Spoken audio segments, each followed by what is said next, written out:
Nobody move. Nobody gets hurt. I'm Nick G. I'm Mike D. And this is Good Cop, Bad Cop. This episode of the Good Cop, Bad Cop podcast is proudly presented by the New Solutions Network. Where powerful stories ignite transformative change, we dive deep to reveal unfiltered truth, shaped by grit and resilience, illuminating even the darkest corners. Have a story to share or want to sponsor a show that drives real impact? Reach out to the New Solutions Network. This isn't just media, it's a movement. Visit us at newsolutionsnetwork.com. I'd like to thank our sponsors today, Pop McCann Whiskey, smoothest drink in the land. Grab your bottle today at popsmccannwhiskey.com. Also like to thank Friends of Martina White. Visit votemartina.com for more information about the work Martina has been doing as state representative of Pennsylvania. We would also like to thank our sponsor, Beyond Creative. If you're ready to take your online presence to the next level, visit beyondocreative.com or call 267-362-WEB1 to discuss your project. And our title sponsor, AR Law, arjusticenow.com. We fight so you don't have to. Adams Renzi Law. We would also like to thank our sponsor, Morrow Flooring, hardwood, laminate, vinyl, tile, and carpet. You get military and first responders discount. That is Morrow Flooring. You can go to goodcopbadcoppodcast.com, click on his link for more details. All right, welcome back to another episode of Good Cop, Bad Cop. I am Nick G. And I'm Mike D. And today we have a legend with us in the podcast world. I know other people have this moniker, the Podfather, but this man is one of the Podfathers, one of the original podcasters. And today we have Beck Lover. What's up, brother? Beck, why don't you give us who you really are so that people know where you start from? All right. So first of all, it's good to be here. Thank you. And we're happy to have you. I want to give a thanks on camera. Mike Dowd is someone that came across in the early days of my podcasting career, long before the billions of views and the hundred thousands of followers and flying all over the country. And I went from being the host to a guest, which is really cool.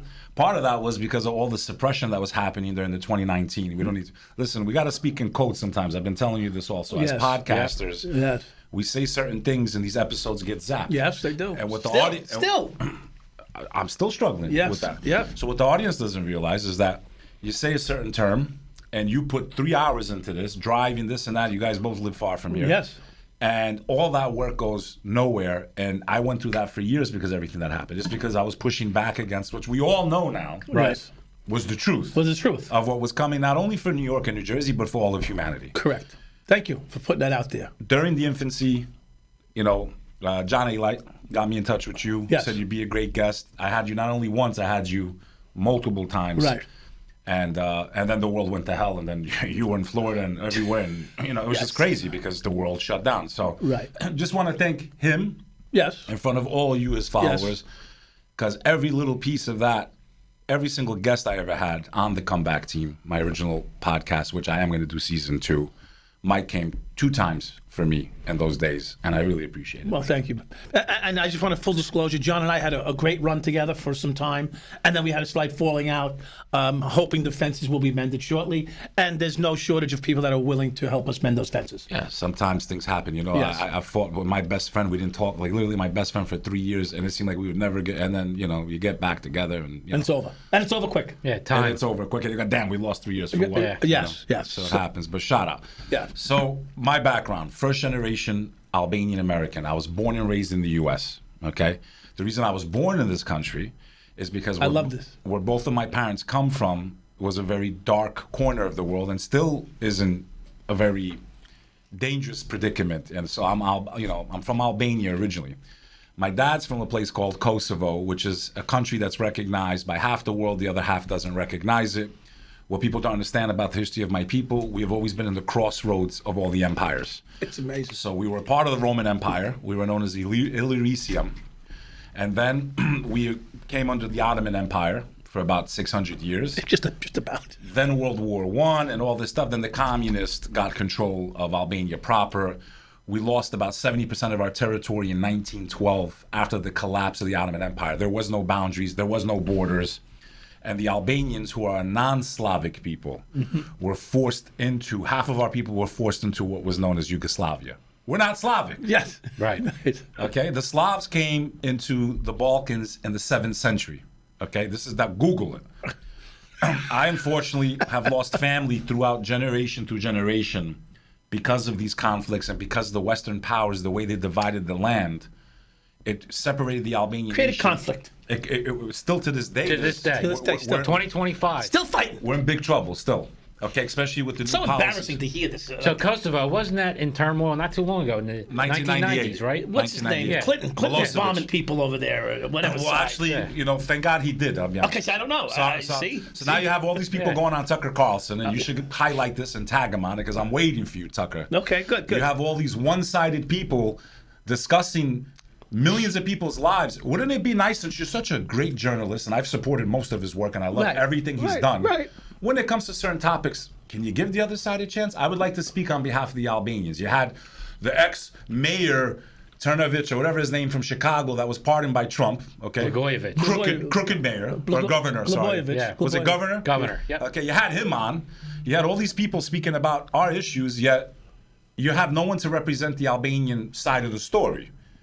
Okay, and you're going against the most pro-American people on earth, because the love of the Albanian people with America starts with Woodrow Wilson. That's how far back it goes.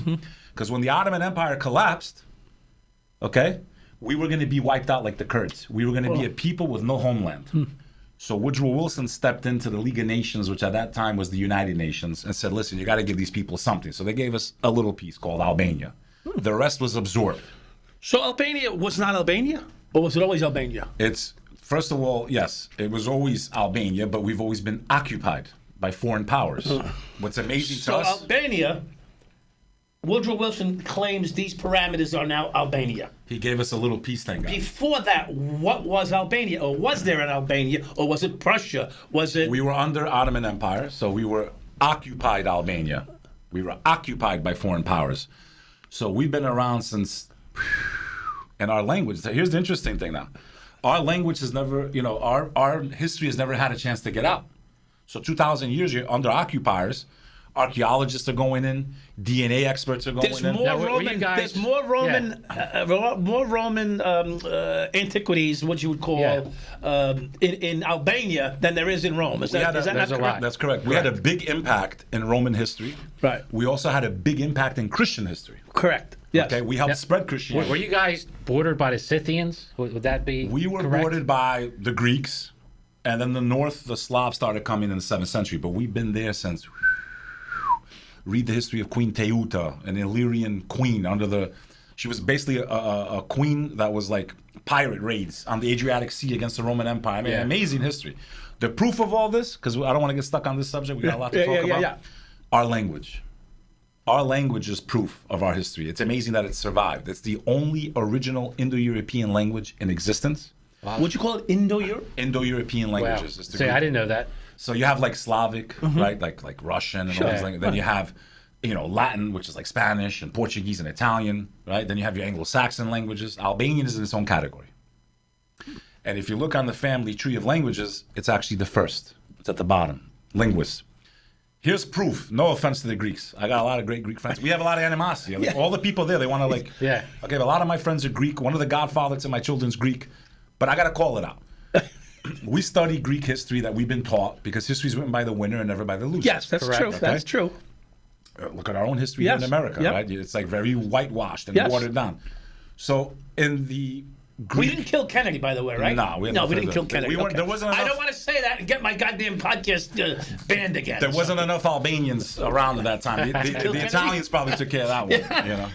Well, there's enough people pissed off at him, that's for sure. We started coming in the late 60s, so he was already on his way out. Yes. So in the Greek world, we learned about these Greek gods, Zeus and all this stuff, right? And we heard about the goddess of love, Aphrodite, right? Aphrodita is how it's pronounced in Albanian. I have an aunt, actually, right now that just hit for 270,000 in the Bahamas. My aunt, literally, Aphrodita. She just hit for. She put a $25 in a Dragon Link. She hit for 269,000. What a woman. 2 days ago. She looked gorgeous from here. 2 days ago, bro. So that's her name, right? She's Albanian. She's not Greek. But in the Albanian language, if I said to you, Afro means come closer. We still speak the language. Afro. Or if I said, Shumë afër është kamera. The camera is really close. If I said to you in Albanian, e paq ditën e bukur, may you have a beautiful day. Është ditë keq. It's a really bad day. Aferdita, when the day draws near or dawn. We still speak this ancient language.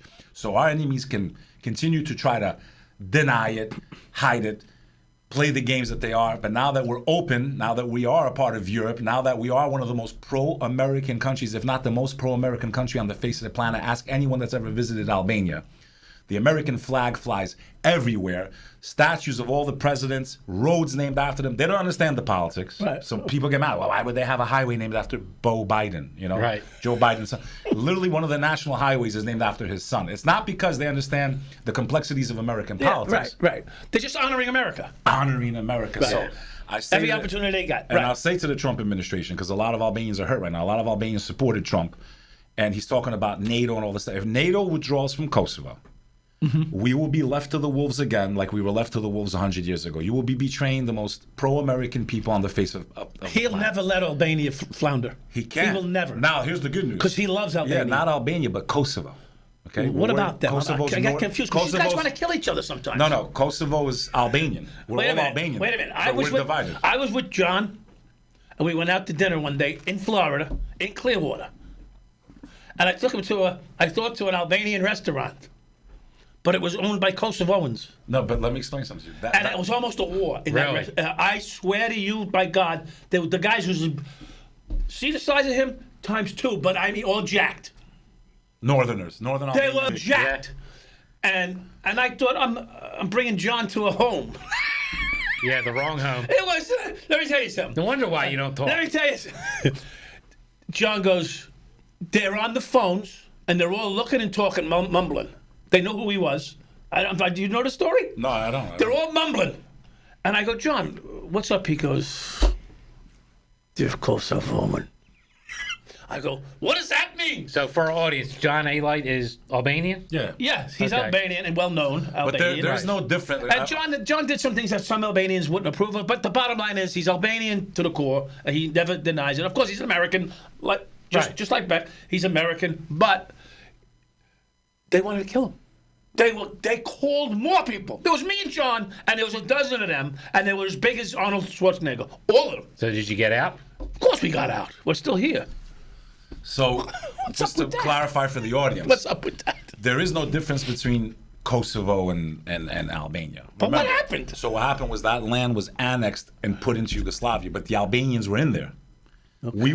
We're a people that were divided. It's like this was all Albania, and then this line now. You guys, I understand. So we're the only Yeah. people that have two countries that are democratic, Western-based democracies that are separated by a boundary that the world imposed on us. Because to the Albanian, there is no difference between whether you're from Kosovo. We have 30% of Macedonia is Albanian. 30% of Montenegro is Albanian. Right. All of northern Greece is Albanian. We don't consider them any different than ourselves. It's just that these boundaries that the world put on us. So who are the other people in Kosovo? You have some minorities there. You have some Serbs. You have some Roma. So that's some who he Gypsies. said it was Serbs. They were probably Kosovo Serbs. Yeah, is what he because suggested. the Albanians, I don't think they'd want to. There must have been Serbs from Kosovo. Is that because it's? I get confused when they start all that stuff because the bottom line is this, and we can go on to other subjects. Is like he says, just because they draw like.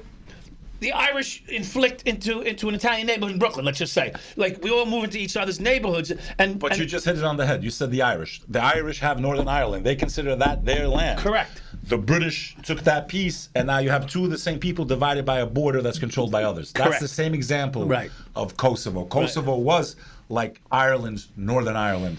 That was Northern Albania for centuries. Right. Until the world divided our people. Correct. It's the Albanian Yes. tragedy. Yes. Now. We only had an 800-year war with the Brits. Almost 8, 9. Yeah, I know, it's crazy. Almost 9. What, you got Irish in you?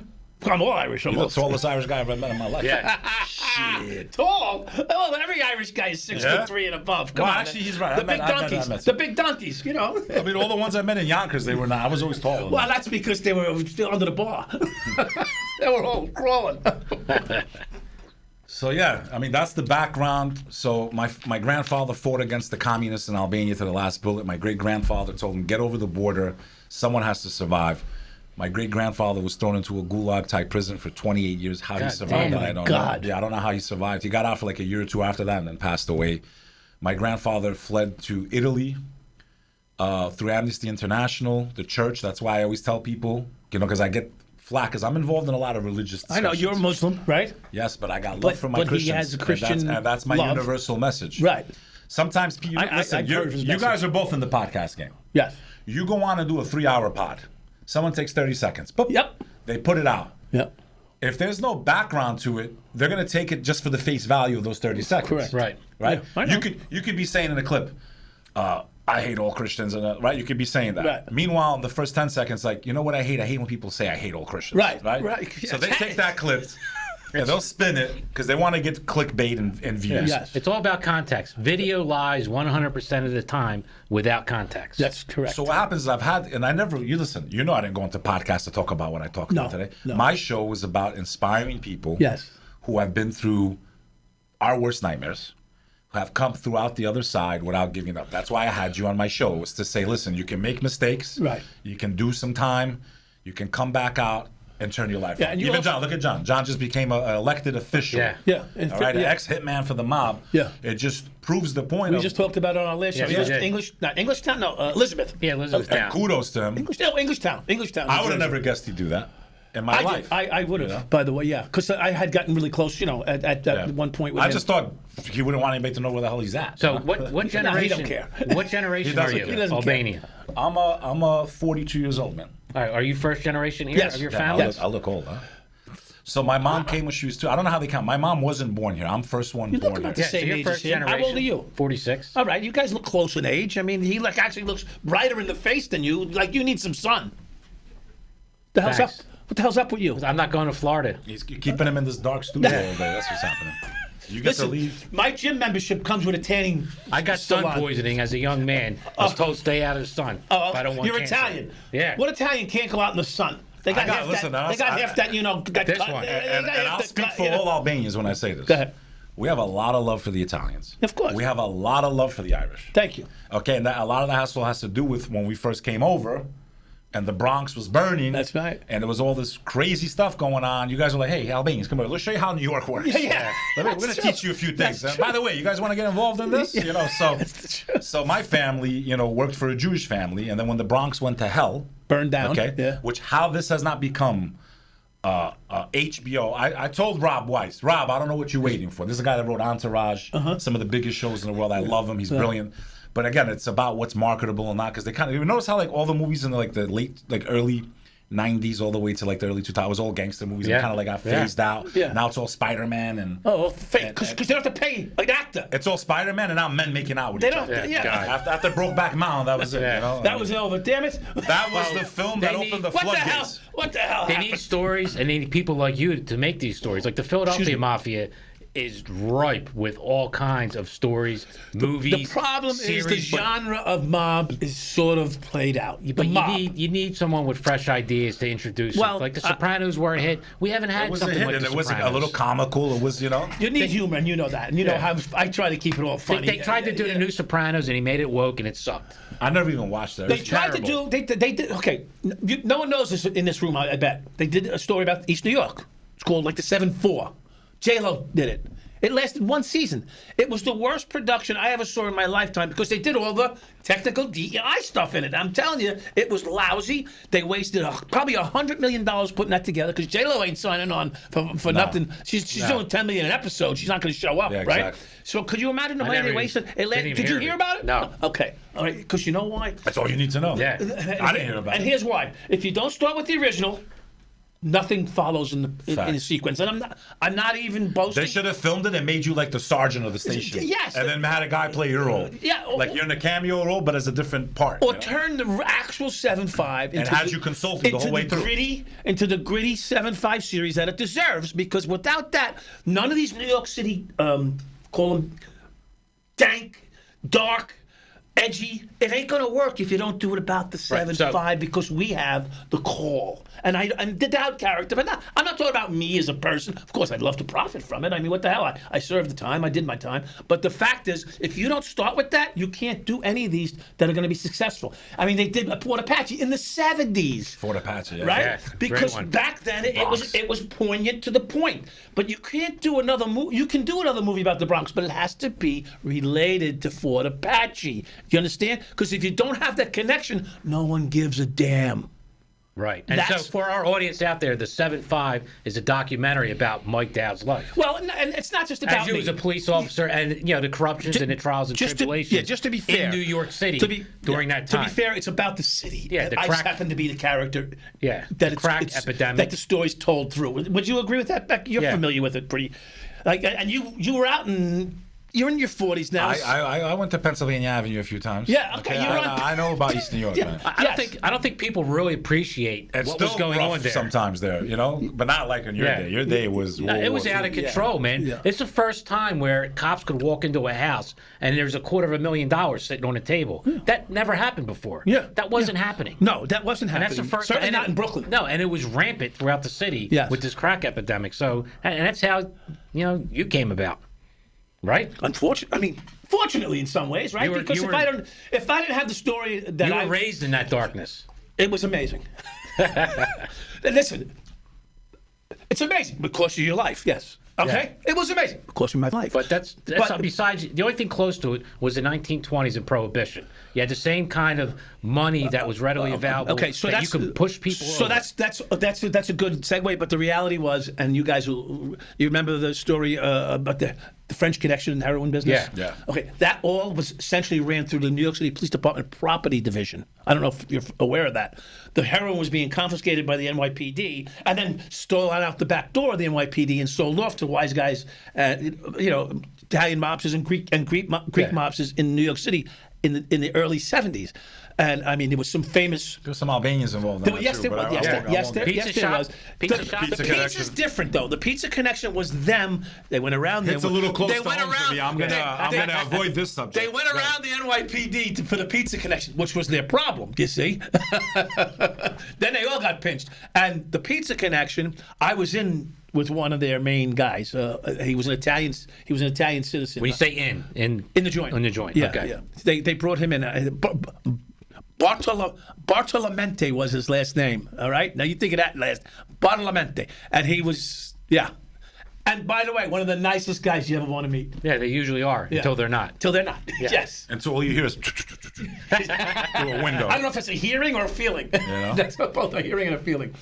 One of our contributors who comes on our show regularly, which would be one of our sponsors. Yeah, Dr. Netanya, our title sponsor. Wachtell, yeah. We got it right, Netanya. Dr. Netanya Wachtell. Yeah. You can check her out on Instagram. Go to newsolutionsnetwork.com. This is where you can go, you can get help marketing your ideas, your stories. Connections. Yeah, basically connections. What she does, she facilitates the person looking to get their story out there to where it has to go. She's been featured on Forbes, plenty of other high-ranking magazines. INC magazine. Yeah. She's the real deal. And if you're looking to get your product, your ideas, or your stories connected with other people, you go to New Solutions Network, and you'll actually, you'll be dealing with Dr. Netanya herself, and she has a staff, though. She has a staff, but everything filters down to her, and she is a firecracker, one of the nicest people I know. Very intelligent, highly intelligent. In fact, we won't talk about what product it was, but a recent weight loss product that is taking the country by storm. She's responsible for the marketing on that, and that could be you. So if you want, check her out, newsolutionsnetwork.com. Dr. Wachtell. I'd like to thank our sponsors today, Martina White. Friends of Martina White can visit votemartina.com for more information about the work Martina's been doing as a state representative in Pennsylvania. And let me tell you, Mike, she's a big supporter of police. She backs the blue. She's a proven fighter for families women, everybody. Is she a patriot? Is she America first? Absolutely. She encompasses, the American spirit for sure. We have a big population of listeners in Northeast Philadelphia, Southeast Pennsylvania, which would be her area. So you can check her out. Has she been I'm not familiar with the Philly district. Is she new to the scene, or is she looking for re-election? She'll be up for re-election in a couple years, but she's been around for a while. She has a proven track record. Okay. You can check her out. Her record really speaks for itself, especially when it comes to fighting for everyday citizens and backing the blue. It's nice to have someone back in the blue. I mean, these officers are out there risking their lives every day, and with little pay and little appreciation in today's environment, it's been very difficult. And as you know, being a Philadelphia guy, unfortunately, that's something that's not common. Should be. It used to be a time where both sides of the aisle agreed on law enforcement, and that's something that's completely lacking. But with Martina White, she steps up to the plate, always has our backs, and does what's right. Great. Good luck with Martina. Yeah, you can get more information at votemartina.com. I'd like to thank our title sponsor of the show, Adams Renzi Law, AR Law. They can be found at arjusticenow.com. And just to let you know, I know both of them personally. Christy, one of the nicest people you'll ever meet, total sweetheart, absolute pit bull in the courtroom. And Nick Renzi, he's a South Philadelphia guy, true and true, neighborhood man. He's for the people. He helps people out down in South Philly, all around Philadelphia. Their office is in South Philly itself? Yes, their office is in right around South Philly, Center City, right on the border. Do they handle a lot of criminal cases? They handle everything, absolutely. Are they on call 24/7 for someone who might take a pinch somewhere? Why, you might be taking a pinch? Well, I mean, you never know. I mean, wherever you show up, you got to be ready. Well, you can keep their card on you. Go to their website and call them up. Will they give me a deal since they're sponsors of the show? You might get a percentage off. I'll have to talk to her. Okay. Yeah. If you used them a few years ago, you might have not have gotten 14 years. Well, that's another story. Another story for another time. That's right. Again, AR Law, check them out. arjusticenow.com. We would also like to thank our sponsor, Beyond.0. In today's world, your business is practically invisible if you're not online. With so many options for marketing your business, it's easy to get confused. That's where Beyond.0 Creative steps in. They have the expertise to help you with all of your marketing needs. Need a website that wows visitors? They'll build it. Want to reach more customers with Google Ads? They'll make it happen. They'll even manage your social media so you can focus on what you do best. Beyond.0 Creative is A+ rated with the Better Business Bureau and Google Premier Partner. They're the real deal. If you're ready to take your online presence to the next level, visit beyondocreative.com. That's BIONDOCREATIVE.com or call 267-362-WEB1, Web 1, to discuss your project now. I'd like to thank our sponsor, Morrow Flooring, hardwood, laminate, vinyl, tile, and carpet, military first responder discount. You know, Tommy, we had him as a guest on a podcast. You can get your flooring done by a real American hero. Yeah, and he's on time and on budget. Yes, he is. He will beat any price. Bring a quote, an estimate, whatever you have. Tommy will beat it, 100% guaranteed. You have our backing on that one. And he'll be there himself. Absolutely. You can get a real American hero do your flooring for you. So, I was supposed to be in Philly today. I canceled, but I still might go because I see my phone blowing up. When I was invited to the 30th anniversary of Cash Money Records. Nice. Birdman. Well, what people don't know is you have a relationship to the nightclub life. Give us a little expansion on that. Where the podcast started for you? Was it nightlife? No, I mean, it started really my inspiration for the podcast because remember, and I can't wait to relaunch the second season. And so my podcast is the first one because now I have the Beck Lover podcast. That's why I'm ranting and just going crazy. And most of it gets flagged. And I see your videos, Instagram, all the every day. On Instagram, I go viral like every day. Yeah. Every day. Yeah. So, I've been through a lot of tragedy in my life. Yes. Okay, and I hate to say that because when you look at what's going on in places like the Middle East and you see these images like someone that's lost family in the war. And so I hate to say I've been through I've been through things that would knock some people down and they'd never get back up. It almost knocked me out. I almost didn't get back up, right? So, being a first generation Albanian American, my first true experience with trauma was, losing about 28 relatives in 1998. I was very close to my first cousins that lived over there at the time. My aunt, her husband. 28. Yeah, they were taken out. Jesus. In the village of Heric in the southern part of Kosovo along the Albanian border. My mom's side is from Tropoja, which I hate the movie Taken, bro. Like Liam Neeson, man. Couldn't you pick a different group, man? So that movie, they say Marco from Tropoja. I'm literally from Tropoja. My great-great-grandfather statue literally stands in the middle of the town that's called Bayram Turi. He's a national hero. He was like the Albanian Braveheart. He literally was wounded in battle and told his soldiers, "Don't take me off my horse. I don't want the men to see me." And then he went home and died. What, World War I? No, this was in the 1800s. Okay. Yeah. Warrior, dude. Warrior. Like, straight up. His statue stands in 2 countries. So I have that warrior. Like, and I always think about that. Like, like during the 2019 shutdown, everyone's like, you're not worried about... Remember, I'm walking through the East Village, okay, in liberal Mecca, okay? Yeah. Everything's closed. Everyone's masked up. And I'm wearing a shirt that says, "Only sheep obey." And I'm wearing a sheep head mask, okay? And I'm walking through the East Village. I could probably there was no law at that time. Yeah. Lawlessness, riots. Yeah. But I am a 6'2", 330-pound Albanian with another 20 behind me. Yeah. So, There you go. yeah, it's hard to scare an Albanian in New York City. Yes. It's hard to scare an Albanian, period. But, so all of these things culminated in me losing, the Kosovo War erupted really towards 97, went on for a couple of years. My first cousin was wounded, 30-plus bullets, 20-something. I mean, I don't even know how you count all that, but his legs his legs were turned into literally Swiss cheese, okay? On top of a mountain, there's a documentary. I mean, I can send you editor. You can maybe put a few scenes. Yeah, that's good. I mean, it comes with receipts. It's all great. receipts. Yeah, great. I'm going this summer actually to film one piece of the documentary. I got to finish. So, how he survived Mike. And we got the call, he's gone too. When we first got the call, he's gone. Oh, jeez. 3 days later, he pops up alive on a satellite phone with the rebel resistance, our people's resistance. Brother, on top of a mountain, no help, wounded, 30-something bullets. Yeah, he's bleeding out. Okay? With his hands, he tied his leg around his neck and crawled down a mountain, sometimes dropping 100 feet to get down. Because they were trying to go over the mountain to get to the Albanian side to pick up supplies.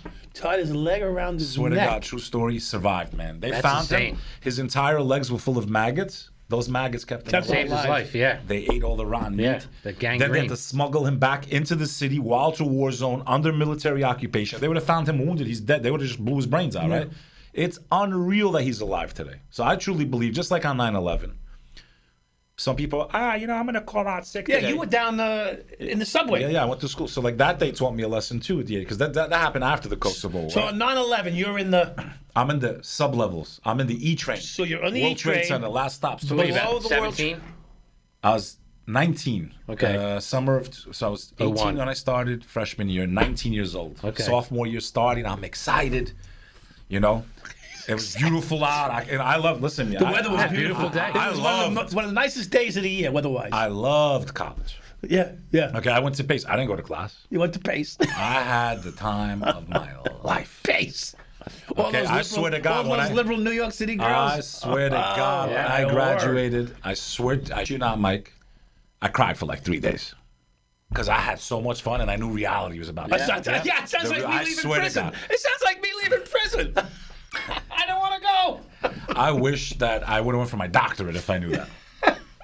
I can't get into specifics, I'm very serious with a woman right now, Yes, but yeah. you guys Yeah, you can read between them. Basically, if you want to know what college was like for me, go watch the movie Animal House with John Belushi. He was Albanian also, by the way. Oh, yes, Okay? Yeah. that's right. Go watch that movie, but in that version of it, more of a gigolo type, more of a, Yes, I'm sure. I cried, Polished. I cried. Polished. I attended a lot of He was colleges. a polished fella. I swear to God, But you went into the nightlife a bit in New York. it started in the college years. Is that when it really started for you? So my mom's brother was my older brother. I looked at him, I say my brother, people don't understand the dynamic. That's why I have to say my brother, because he was a little older than me, but I was always with him. And he would take me everywhere. And I mean, he took me everywhere. Like, he took me all over the country. He paid, he was very, he had a lot of money. He was very generous. And, I'd go out with him in the beginning. So how my nightlife started. First of all, is your brother still with us? No, he passed away. I had a passed feeling. away. I think so, Yeah. I remember hearing He something.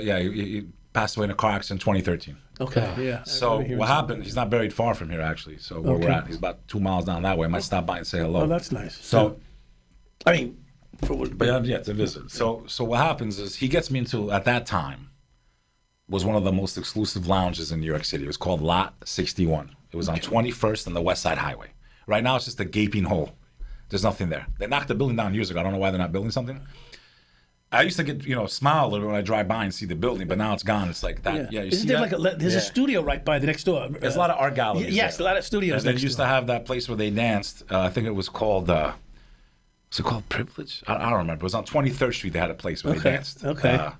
I forgot what it was called. 23rd and like 10th or 11th. Manhattan nightlife was really crazy back in the late 90s, early 2000s. I know, but you got to see like the real. Oh, I was in Studio 54.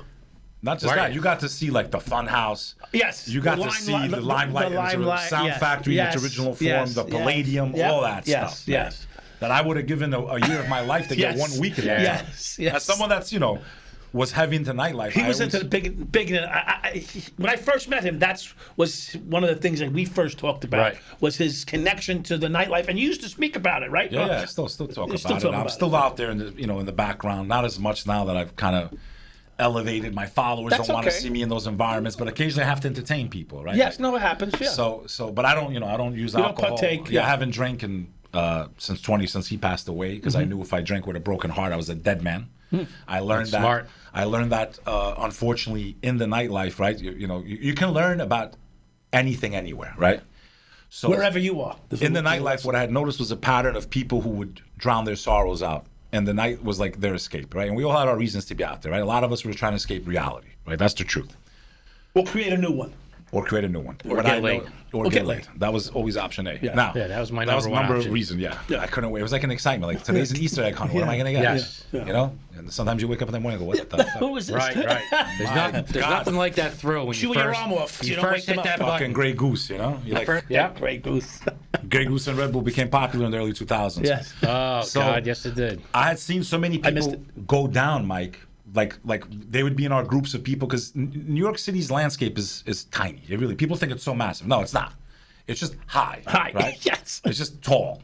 But as far as nightlife, it's the same people still to this day that are controlling the city's nightlife, right? They're still out there the same way. They just shift venues. They just move from one spot to the next. Although the game has evolved dramatically. Like I'm seeing a radical shift right now in this youth. Alcohol consumption is down about 20%. Nightlife's down about 30-40%. This generation don't drink. They're not playing the game. They don't give a fuck about bottle and service. they're on their computer. They don't. They don't want to. They're not stupid. They'll go pregame. They'd rather drop a hit of Molly or some type of drug and go to a festival. They become hippie-like, is what they become. Okay. So it's not the bougie. Oh, look at me, I'm in the club. And you know what? I don't blame them. $500 was expensive 10 years ago.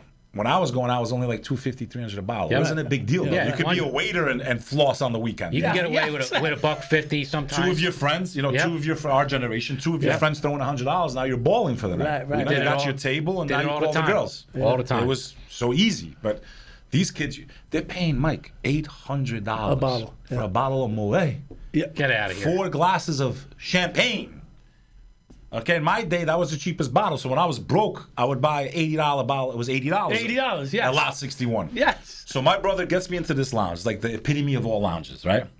You could not get into this place. It was like going to Studio 54, not at that level, but that type of rope, right? I get it. Every week there's a celebrity. This isn't Britney Spears' heyday. Oh, sure. I'm in there. She's in the bathroom. I mean, you would run into everybody. Diddy. I ended up going to a couple parties there, not at his house. No oil. Yeah, no Did oil. not like his energy at all. Very arrogant. Not just saying it to be cool. I've said this many times. Even before he got arrested. If you go play my tapes back. Right. He gets me in. I'm only 18. But I always looked older and I always wore suits. I was always the only guy. Ask anyone that went to high school with me. I know you guys follow my work. I wore suits in public school since sophomore year of high school. That's great. Everyone was wearing baggy jeans like hood, and I did that for like a little bit, but that's how I got the name Beck Lover.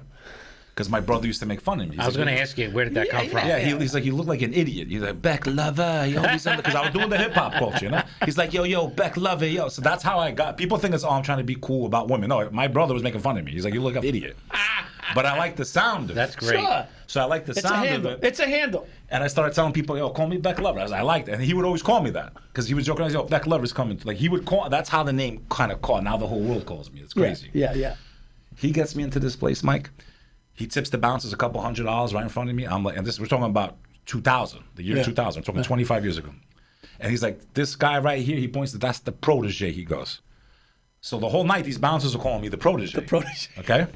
I make sure that they remember my face, that I was with him or whatever. The next day, I go back without him. Of course. Walk right in. Yeah. The next day. Then I went there 6 days a week because it was the only place I could get to inside of underage with no ID. Yes, because now you've been bought. You bought your way in, and now they know you. And I'm there every night now, okay? To the point where the promoters start to see me. Are you tipping? I'm giving them a little, 20s. I can't afford. I'm working as a waiter. Not your brother's weight. They know your brother's got the money. And he'd still come out every couple of weeks, right? So, I was keeping this image up. So... And I love it. It was like supermodel. What a feeling, like beautiful. Right? And I'm 18, but I look 22, 23. I'm suit, handsome, chiseled. I was like Mike Dowd in his prime. I was like this, So, but then the promoters, they realize what's going on, and they say, protege's here. They go, kid. They go, we got other parties, right? But I'm sitting there myself like, I'm not. You know what? These guys let me come to. Yeah. Guys, I'm not old enough. Yeah. They go, bud. Don't worry about it. It's our parties. Because I didn't realize how nightlife worked. Promoters move to different venues. Yes. And they can let in whoever the hell they want usually. Some clubs have gotten stricter now. Yeah. But the old, give them your real ID, even though you're underage, with $100. Back then you have to do $120. Right. It always worked. Yeah. Because that bouncer's milking that line. They all milk the line, even to this day. Yeah. Okay? You look old enough, they can tell you're going to carry it's yourself well. It's $100 for an ID now. You slip that 100 there, I promise you, you're getting it. Yeah. You're getting it. Even to this day, it still works. Yep. Okay? You cheap. Yeah, were you at Club True in Atlantic City? No, I went to Deja Vu, though. Okay. I remember going to Deja Vu, meeting the owner there. His name was, I think it was Buster. Was it? I can't remember. That was a cool place. I caught the end of that club because the summers I'd be down the shore. I'd be down in Wildwood. Yeah. Getting wild. Yeah. But the was New my York City home, baby. nightlife has evolved and de-evolved, and right now Manhattan it's a no-go zone, man. No-go that it's boring. Everyone's in Williamsburg. Dead. Everyone went to Still the nightlife. The nightlife. moved Good time into over there. Williamsburg. It's a good time. Sick time. Yeah, it's like Fishtown. Like up in that hotel. They have 10,000 people in a warehouse. 20,000 on the people pier these festivals. No, inside warehouses, man. It's called the Brooklyn Mirage. Look it up. I'm gonna have to look it Yeah, up. okay, to check it out. So let me tell you something about Wildwood real quick. There was a taxi company, JJ's Taxis, back in the early 2000s. They owned a whole fleet of taxi cabs in Vegas. The two owners came to Wildwood every year for the summer. He says, Wildwood people are nuts. He goes, we have a all you blast Philadelphia here. people out of your fucking minds, bro. Out of control. You want to fist fight because A lot someone's of wearing Staten a Island. Yankees A lot hat. of Staten Island kids used to go down there too. From Staten Island, they go down to Wildwood. Let's see if he really knows Wildwood. You know Wildwood? Yeah, I know Wildwood. I'm ask him two questions, see if he's lying, Mike. Okay. First question is, what was the name of the nightclub? The only decent nightclub they had there. Starts with an N. Moors? It's named after a famous river around the world. The Nile. You said N. He thought. Oh, I the think it's Nile. M. The Nile. No. Okay, no. So I was It was North formerly known as Cuvadas. Good. Or North QVs. Wildwood. I'd be at Moors, Jimmy's, Number One. Okay, so North Wildwood, this guy has money. He's by Wildwood Crest because we were in the hood. Yeah. So first bar I ever went Second to thing is, where's the best sandwich you can get on the boardwalk? on the boardwalk. This guy's Philadelphia, bro. And they're from Philly. Snow White, man. Okay, yeah, Sliced Snow roast Whites. beef with the provolone, man. My God, if they had a cart like that in the streets of Manhattan, shout out to Snow White, man. Right. There's just You like guys have four of seen- them. There's like 4 or 5 Snow Whites. They slice they make the Was roast that the beef. name of the company, Snow White? Or was it the No, name it's of just, the it's sandwich? just the name of a restaurant that's been on the boardwalk in So, Wildwood forever. This And is the my hot spot, this right? is The my hot move. spot. This is my move. The hot spot. There's You get all the that. gyro. I go down there. I like a good gyro. I'm a teenager. I'm sleeping on a bench. I'm in a car, or I'm with a girl I met that night Right. in a hotel. In that- yeah. I'd wake up. I go get my 99-cent breakfast on the boardwalk, which is 1 egg, 4 potatoes, a half a slice of bacon, and a little shot of orange juice. And then you don't eat because you save your money for beer. Yeah. And around midnight, you go up to Snow White's, the hot spots, and they'll give you a deal on the pizza they didn't sell that day. so $1 Christ, would get you about 2 You slices. got it down to a and science. Coke. He had it down to a science. He So saved all his money for- you weren't rich enough to He go to the saved all Wawa. his and get money a for sandwich. beer. Not in high school. Not in high school. I was a Wawa guy, bro. I So- go and get the sandwich and. Then you had the Showboat Hotel, 15th and Surf, right? I'm 16. I've been in the showboat. This girl. One in AC? Yeah, He's the talking one- about No, the no, Wawa. Wildwood. I don't know anything It's a about it. motel. She's built like a brick. Oh man, and I'm just drawn over her. And she would the hotel. If you sent her guests to her place, she'd go bang it. The other hotel owners. Where's this now? That was dude. It's 1996. She's probably. And I used to do the same 90 thing with you. today. I got in the clubs with my brother's older friends or my friends' brothers.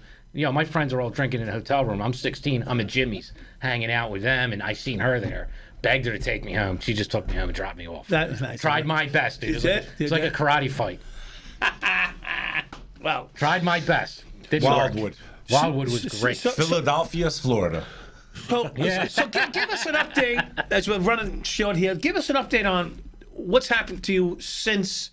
Let's go back 2-3 years. So now you're on your rebound. Let's go. What's your rebound based upon and the new birth, and you're doing such successful killing it numbers. So what changed? Because of 2019. This is why I say to my followers too and yours, stay authentic to yourself, man.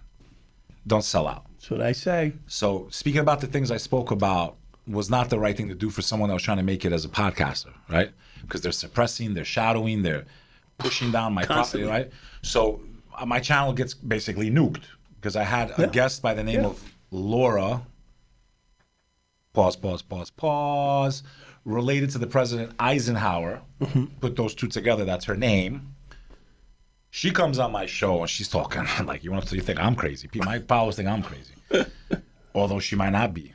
Right. She's probably right today. She's talking about former presidents, blood, this, that, all ritual, crazy stuff, right? And Drano. And I'm crazy enough to air the episode. Next thing I know, I'm projected to hit 250,000 subscribers. I'm getting 200. Like I was breaking a quarter million with you, quarter million with John, and all of a sudden you disappeared. That's a lot. I said, what the? I'm like, I'm not gonna let this stop me. Okay, they want to suppress me. I remember this. I'm gonna become the guest.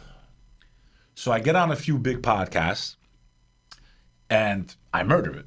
I literally I wasn't even there to talk about religion, for example. Right. But I just got tired. There's so much ignorance in the world. Yeah. There really is, especially interfaith ignorance. Most of the problems we have between people is because they're stupid. They won't listen to each other. And they have so much in common. 90% of the story is the same. My biggest, excuse my French, ladies and gentlemen, is that people actually agree way, way more than they disagree. It's that one or two things that they disagree. I don't. But that's not enough to kill each other. I don't want to use the word, because that could separate me from you. But I don't care about anything else. You and I agree on everything else, but maybe that one or two things. Why can't we just be happy that we agree on the 98%? Here's how I break it down. I think because 2% shouldn't separate humanity. Exactly. Here's why I think I've had such a resonance with the masses. What's amazing to me, and love, man, the amount of messages I get, because I am a Muslim, right? By choice. Albanians are not religious, and even my people get mad. They're like, you're talking too much religion because we're the only people that never killed each other over religion in Europe. Albanians. We're Catholic, we're Muslim, we're Orthodox. You got everything going through. Never fought and killed each other. I'm so proud of my people. Where you had, Huguenots and the kids, I got to make sure maybe they're okay. I don't know. The Huguenots. But, the Protestants and the Catholics murdered each other for centuries. And I don't know what the hell's going on. All my phones are ringing. That's never a good sign. A powerhouse. So I am trying to build a bridge between the Abrahamic faiths, Muslims, Jews, and Christians, especially right now with everything. So hold on, stop. That's what's propelling you right now? Yeah, it's kind of what's resonated with so many, like you were just saying, especially Christians and Muslims. Okay, you're talking about half the world right there. Yeah. Right. So if we can get half the world to understand how simple this is, we're never going to agree on doctrine. All right? We don't have to. Yeah, we both believe in Jesus Christ. Let me hit this here because this is going to be your viral reel. Go ahead. Let me say it so this way your editor doesn't have to chop it. My message to the Christians and the Muslims is very simple. We're never going to agree on doctrine. We both love Jesus Christ in our own way. We just have him in a different position, right? You guys have him as a quarterback. We have him as a linebacker, okay? I'm making a simple, Yes, I'm okay with that. He's on the team, but in a different role. Right. We also both believe that towards the end of time, he's going to come back when the world is in chaos, right? When he comes back, he'll tell us, you know what, Muslims, you were wrong. Christians, you were right. Let him tell us. Until then, those that supposedly believe in God, Jesus said, love your enemy. I don't see that. I see Christians nuking them left and right with Western weapons, okay? I get it. I'm just saying in a nutshell. That's not loving your enemy, okay? Okay. And some of it on false pretenses, Mike. Iraq, come on. Weapons of mass destruction, my ass. Weapons of mass deception. I'm chagrined by it. Yeah. Weapons of mass deception is what that war. We all know that now. Yeah. But what I'm trying to say is this: we're never gonna listen. Even in Christian history, you had Protestants and Catholics wiping each other out. You have Ukraine, Orthodox killing each other, right? So that's not what the religion teaches you. That's my whole argument about Islam. You guys want to point out some guys that commit crimes and say that's the whole faith. Well, that's not the whole faith. You have the Anglican Church, the bishop just stepped down a month ago because he hid scandals. So it's not just in the Roman Catholic Church that they suppress these types of things, right? My point is they didn't represent Christianity. No more than what you guys are programmed to hate towards a Muslim. The overwhelming majority of Muslims are God-fearing people. They have morals. They work hard. And they are productive members of society. And in Islam, they are commanded by the Prophet Muhammad, if you don't agree with a system or a place that you live in, if you're not going to follow their laws, this is in Muslim doctrine, then you must migrate from there. But you can't be a disruptor to that society. This is a fact. They don't tell you this stuff on the news. They don't tell you. Right. They want Christian kill Muslim, Muslim kill Christian. You guys are enemies. So they can tell your kid, chop your wee-wee off if you're a boy, it's okay. Watch videos of men going like this with each other, like Brokeback Mountain. That's morality. That's America. Yeah. Your daughter should be whored out on billboards in bikinis to sell a cheeseburger. Yeah. And they say that that's progressive. This is empowering women. No, it's turning them into stuff is what it's doing. So that's my message. Christians and Muslims have the same ideals. They believe in God. They both love Jesus Christ. And they should not be fighting each other. They should unite. That is my message. Good message. I want to ask you a question because this is how the naive guy sees it. Because I'm a little naive when it comes to all this stuff. I'm not unlearned. So you didn't go on that spiritual journey in the slammer? You didn't get bored enough? You didn't get bored enough to read the books? I read a lot of books, yes. But the question I have, and this is going to be something maybe exactly to your point. Good. I look at images of, let's just say, Iran and Iraq 40 years ago. And I look at their people, some of the most beautiful women and handsome men in the world. There's a reason they wrap them up. They're scared someone's going to come take them.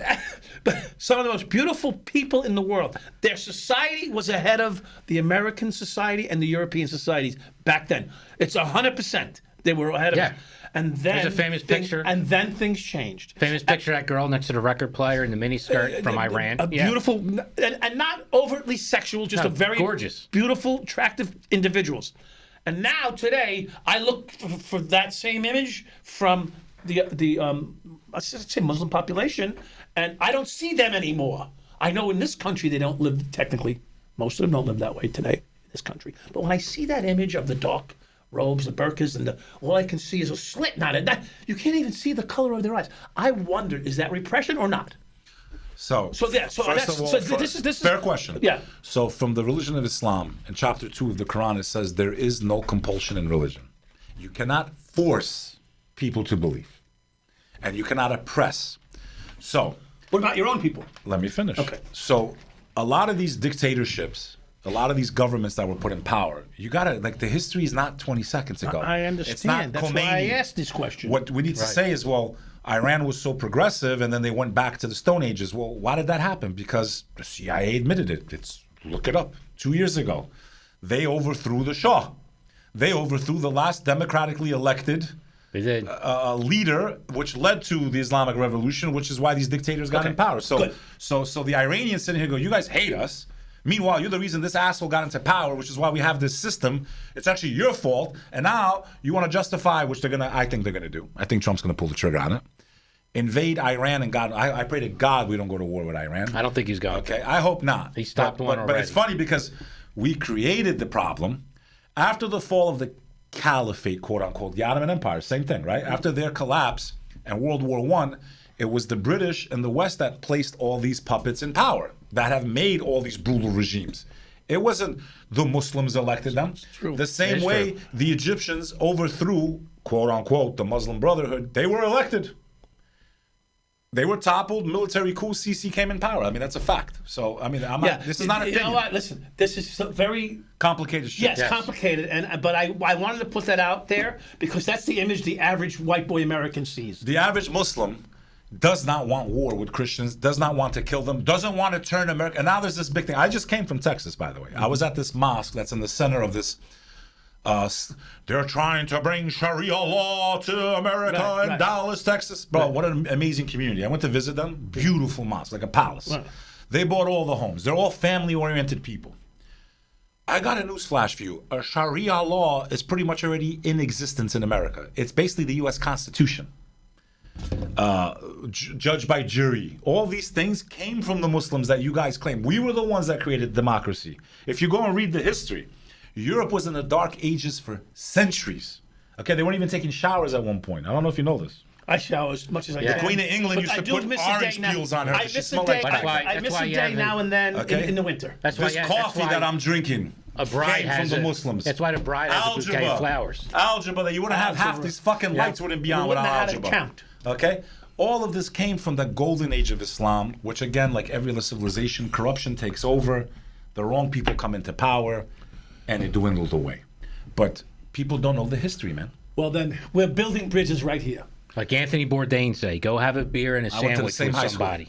I love that. I went to the same high school as that man. Yeah. And he's dead today. And it's questionable about his death also. Yes. We won't get onto that. Yes. Very questionable what happened. Really? We need more shows. Listen, we got to cut it. I got to get to Philly. I got to get to Philly. I got to get to Philly too. All of a sudden, I got to get to Tampa. My God-loving friend. Have a good trip down there. Thank you. I hope to see you and John reconnect. Maybe that'll do something. Yeah. Hey, I'm the middle guy. All right. Thank you. Another good podcast. A good cop, bad cop. Thank you, guys. Lover. Beck the gangster, we love him. He's a wonderful human being. No, he's a great guy. And I mean that. But he means it in New York way, like a good guy, because it's actually a compliment. He's ready to fight for whatever's right, and he took a big hit for standing behind what was right for many years, as well as some of us in the industry did. A lot of us got beat up really bad. It's a real thing. Yeah, it's a real thing. It really happened to us. We had thousands and thousands and thousands of followers. We lost them in 1 week. Yep. And suppressed and banned and all that bullshit. Yeah. Still getting it, by the way. All right. Yeah, I know. Well, thank you guys. Hit the like button, subscribe, and share. Thank you.